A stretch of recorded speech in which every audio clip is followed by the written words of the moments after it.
Hello, I'm Bernard Hickey from interest.co.nz and welcome to a special economic weather report. Today we're going to talk about migration and how that's affecting the economy, and in particular migration to Australia. It's been talked about a lot lately, but let's have a look at the numbers and find out what's going on. Because some people say this big surge we've had in migration in the last 3 or 4 years is just a normal thing. It happens every time our economy is doing slightly less well than Australia's, and that right now we're currently close to the peak and it will drop off. And they say that this isn't unusual, that in fact it's happened before in 1979, 1989 and 2001. And on the face of it, that looks accurate. And you can see here from this chart, and this goes back to 1980, and the red lines are the outward migration of New Zealanders to Australia. And you can see that over the last 4 years it's increased, but it's still not at the levels, both in nominal terms and as a percentage of population, as what we saw in 2001, 1989 and even 1980. And in fact, at the moment, we're seeing about 31,000 a year people leaving from New Zealand to Australia, which is actually slightly less than what we saw in 2001 and also in 1989. But let's test this idea that it's purely about relative growth rates. So what we've done here is put two charts together. One is this chart showing net migration, showing it going down. And you can see here from the chart next to it, which looks at New Zealand's growth rate compared to Australia's, that certainly in 1989 and again in 2001, there was a close correlation between outward migration and relative growth rates. New Zealanders saw that things were looking up over the Tasman. They thought they could get a better job, so they left. But that flow dried up when things equalised and New Zealand was doing better than Australia. But let's have a look at the last 4 years.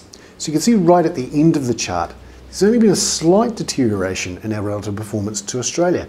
We've actually done quite well over the last 3 to 4 years versus Australia. In fact, we've actually done only slightly less well than Australia, less than 2 percentage points of GDP, whereas in previous periods of migration, we saw more than 4% of GDP as the deterioration. So what does this say? We're having a big migration surge when our economy is not doing so bad compared to Australia.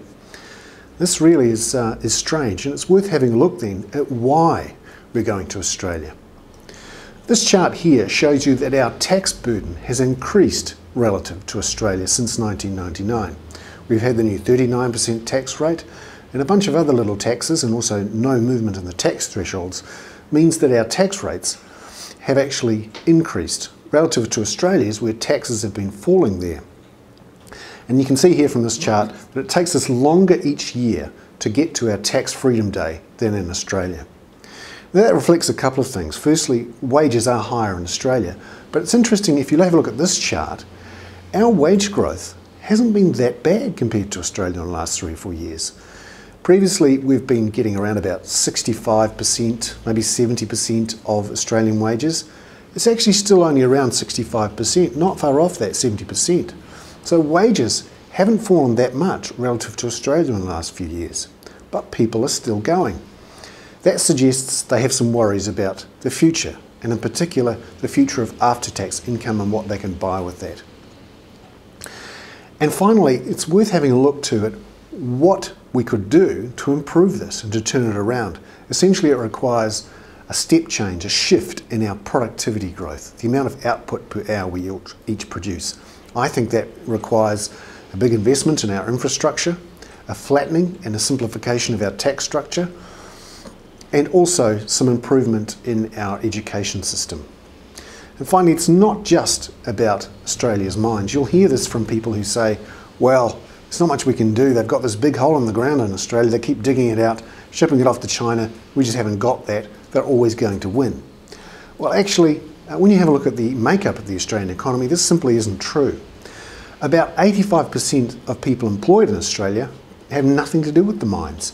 They're working in the services sector. So, banking, telecommunications, health, education, that's where New Zealanders are going. And we also have our own advantages with our ability to grow clean, green food for those same Asian Chinese consumers. I'm Bernard Hickey. That was an economic weather report for interest.co.nz.